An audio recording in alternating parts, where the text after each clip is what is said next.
तो माइक शोफील्ड अपनी स्टडी में जाते हैं, वहां से उस बॉटल को पिक करते हैं और एक कपड़े से लिपटी हुई वाइन की बोतल उनके हाथ में सबको नजर आती है।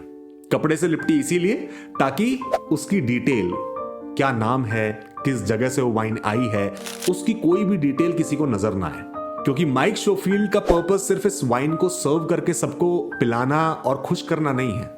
उनका पर्पस रिचर्ड को ये दिखाना है कि देखो तुम इतने बड़े एक्सपर्ट नहीं हो कि तुम इस वाइन के बारे में सब कुछ ठीक ठीक बता पाओ।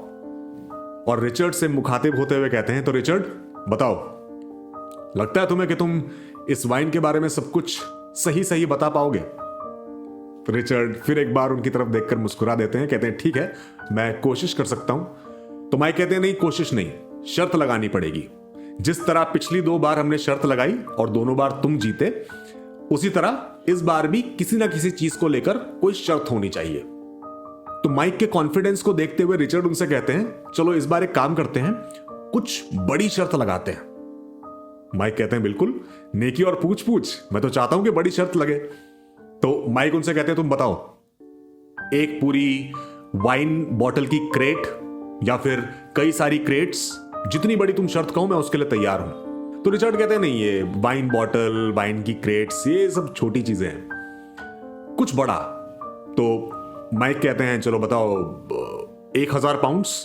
अब इतने में ही जो माइक की वाइफ जो टेबल पर बैठी होती है वो कहती है, माइक तुम बेकार की बातें मत करो, ये जरा सी चीज के लिए, एक वाइन टेस्ट करने के लिए और उसकी डिटेल्स बताने के लिए बेवकूफी मत करो। लेकिन रिचर्ड कहते हैं नहीं नहीं, माइक बिल्कुल ठीक कर रहा है, लेकिन 1000 पाउंड भी कोई बड़ी चीज नहीं है, कुछ और बड़ा करते हैं। तो माइक उनसे पूछते हैं कि तुम बताओ, तुम ऐसा क्या बड़ा चाहते हो, ऐसी कौन सी बड़ी शर्त लगाना चाहते हो? तो रिचर्ड एक बार सबकी तरफ नजर घुमाते हैं और फिर माइक की आंखों में देखते हुए कहते हैं कि अगर मैं इस वाइन को पहचान गया, इसकी एक एक डिटेल मैंने तुम्हें बता दी कि किस वाइनयार्ड से आई है, किस साल में बनी है, अगर मैंने सब कुछ बता दिया तो मैं तुम्हारी बेटी से शादी करना चाहूंगा। यह बात सुनते ही माइक की बीवी और उनकी बेटी लुइस जो वहीं टेबल पर थी, वो एकदम बिफर जाते हैं। वो कहते हैं ये कैसी वाहियात बात है, ये कितनी शर्मनाक बात कर रहे हो तुम रिचर्ड। तो रिचर्ड कहते हैं देखिए कोई शर्मनाक बात नहीं है, माइक ने मुझसे कहा कि तुम किस बात की शर्त लगाना चाहते हो, तो मैं आपकी बेटी से शादी की शर्त लगाना चाहूंगा।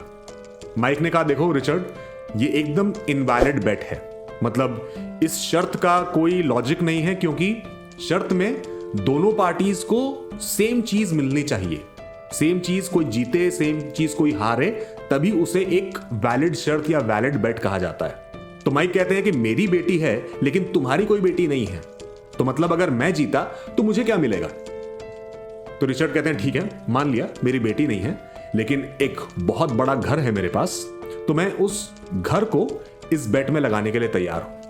अब ये बात सुनकर माइक की पत्नी और ज्यादा गुस्से में आ जाती हैं कि माइक तुम ये सब बकवास बिल्कुल बंद करो अभी और चुपचाप बैठकर खाना खाओ और वाइन सर्व करो सबको। लेकिन माइक की नजरें अब सिर्फ रिचर्ड की तरफ होती हैं और माइक उनसे कहते हैं कि नहीं, जितनी खूबसूरत मेरी बेटी है, सिर्फ एक घर से बात नहीं बनेगी। तो रिचर्ड ने उनसे कहा कि अच्छा तुम्हें लगता है अगर एक घर काफी नहीं है तो मैं अपने दोनों घर इस शर्त में लगाने के लिए तैयार हूं। अगर मैं हारा तो मेरे दोनों घर तुम्हारे, और अगर तुम जीते तो मैं लुइस से शादी करूंगा। यह बात रिचर्ड के मुंह से निकलते ही पूरे हॉल में सन्नाटा छा जाता है, टेबल पर सब चुप हो जाते हैं और लुइस पूरे गुस्से में माइक से कहती है कि पापा मैंने अपनी जिंदगी में इससे ज्यादा वाहियात बात नहीं सुनी और मुझे समझ नहीं आ रहा कि क्यों आप इन्हें डांट नहीं रहे हैं, क्यों आप इन्हें चुप नहीं करा रहे हैं। तो माइक लुइस की तरफ देखता है और कहता है कि बेटा मेरी बात सुनो, ये कोई मजाक बात नहीं है, वो अपने दोनों घर शर्त में लगाने के लिए तैयार है। तुम सोचो, अगर ये शर्त हारा तो आज 10 मिनट के अंदर अंदर तुम पूरी जिंदगी के लिए फाइनेंशियली इंडिपेंडेंट हो जाओगी। लुइस कहते हैं कि पापा मुझे कोई बात सुननी नहीं है आपकी, आप प्लीज ये सब बंद कीजिए और आराम से बैठकर खाना खाइए बस। माइक किसी तरह लुइस को समझाता है, उसकी पत्नी लगातार उससे कहती रहती है कि नहीं माइक तुम ये नहीं करोगे, लेकिन माइक लुइस से कहता है कि लुइस मेरा यकीन मानो, ये इतना बड़ा भी वाइन एक्सपर्ट नहीं है, इतना बड़ा भी वाइन कॉनज़र नहीं है कि ये इस वाइन के बारे में पता लगा ले। मैं पूरी तरह से कॉन्फिडेंट हूं कि ये नहीं पता लगा पाएगा कि वाइन कहां से आई है, किस साल में बनी है। और अल्टीमेटली माइक के बार बार कहने पर, दबाव डालने पर लुइस मान जाती है और कहती है कि अगर आप कहते हैं कि ये वाकई में नहीं बता पाएंगे, ये गारंटेड हारेंगे, तो ठीक है, मुझे मंजूर है। और बस माइक खुशी के मारे टेबल पर हाथ मारता है और उस वाइन को रिचर्ड के पास ले जाकर उसके ग्लास में, एक नए ग्लास में उस वाइन को पोर करता है, उस वाइन को डालता है। और बस अब शुरू होती है रिचर्ड की गेसिंग। रिचर्ड सबसे पहला घूंट वाइन का लेता है और उसे पूरी तरह से एंजॉय करता है, उसके टेस्ट को पूरी तरह से समझने की कोशिश करता है। टेस्ट करते ही उसे समझ में आ जाता है कि ये वाइन फ्रांस में बॉर्डियो नाम की जगह से है। अब उसे ये पता लगाना होता है कि बॉर्डियो में कौन सी डिस्ट्रिक्ट। तो फिर एक बार उसे टेस्ट करके वो टेस्ट पता करने की कोशिश करता है कि सेंट एमिलियन या ग्रेव्स से नहीं हो सकती, क्योंकि इसका टेस्ट उतना ज्यादा स्ट्रांग नहीं है। तो बॉर्डियो में फिर एक ही जगह ऐसी है जहां से ऐसे हल्के टेस्ट वाली और कुछ देर में हल्की हल्की मिठास देने वाली वाइन मिलती है, और वो जगह है मैजडॉक। और जैसे ही मैजडॉक का नाम वो टेबल पर लेता है, तुरंत वो देखता है कि माइक के चेहरे का रंग थोड़ा सा बदला है। तो वो समझ जाता है कि ये मैजडॉक से है। तो ये क्लियर हो जाता है कि बॉर्डियो और उसके अंदर मैजडॉक से वाइन है। लेकिन मैजडॉक में अब बहुत सारे वाइन यार्ड्स हैं, मतलब बहुत सारी जगह हैं जहां पर वाइन बनती है। तो अब अगला स्टेप था ये ढूंढना, ये पता लगाना कि मैजडॉक में ये कहां से बनकर आई होगी। तो फिर एक बार वो वाइन का सिप लेता है, फिर एक बार अपनी जीभ अपने होठों पर घुमाता है, अच्छी तरह से उस वाइन को टेस्ट करता है, उसकी एक एक ड्रॉप को फील करने की कोशिश करता है। और फिर वो कहता है कि मैजडॉक में मार्गो या पॉलेक कम्यून से ये वाइन नहीं हो सकती, क्योंकि वहां की वाइन फिर थोड़ी सी स्ट्रांग होती है, लेकिन ये उतनी स्ट्रांग वाइन नहीं है। और इतने में ही अब थोड़ी सी टेंशन में आकर लुइस, माइक की बेटी, वो अपनी सिगरेट जलाने लगती है। तो तुरंत रिचर्ड उसे रोकता है कि नहीं लुइस, तुम सिगरेट नहीं पियोगी, क्योंकि सिगरेट की स्मेल से उसे वाइन के बारे में पता लगाने में शायद थोड़ी तकलीफ होती।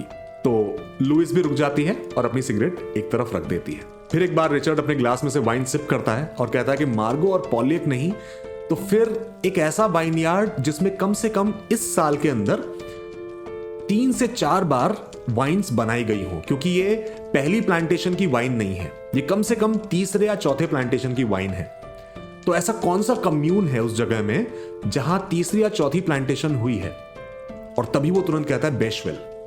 बेशवेल वो कम्यून है जहां पर एक्चुअल में चौथी प्लांटेशन हुई थी।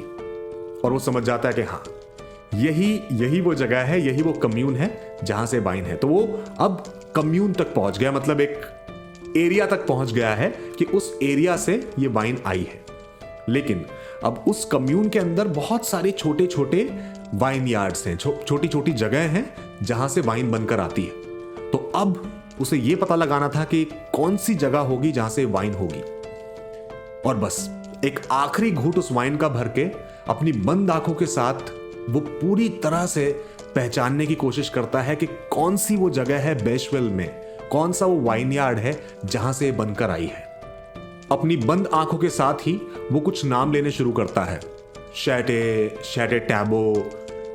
उसके इन नामों के साथ सबको माइक के चेहरे का रंग उड़ता दिखता है, क्योंकि वाकई में वो अब उस जगह के आसपास पहुंच रहा था जहां से ये वाइन आई थी। और तभी एकदम उसके मुंह से निकलता है शैटे ब्रेनर डुक्रू। शैटे ब्रेनर डुक्रू। वो अपनी आंखें खोलता है, माइक की आंखों में देखता है और अपना ग्लास उठाते हुए कहता है शैटे ब्रेनर डुक्रू। यही वो वाइन यार्ड है जहां से वाइन आई है। आशा करते हैं कि स्टोरी सेगमेंट आपको अच्छा लगा। अगर हां तो इस वीडियो को लाइक कीजिए, शेयर कीजिए। पूरी कहानी देखने के लिए नीचे डिस्क्रिप्शन में दिए गए लिंक पर क्लिक कीजिए और हमारे चैनल को सब्सक्राइब करना ना भूलें। जल्द मिलेंगे एक नई कहानी के साथ, तब तक के लिए नमस्कार।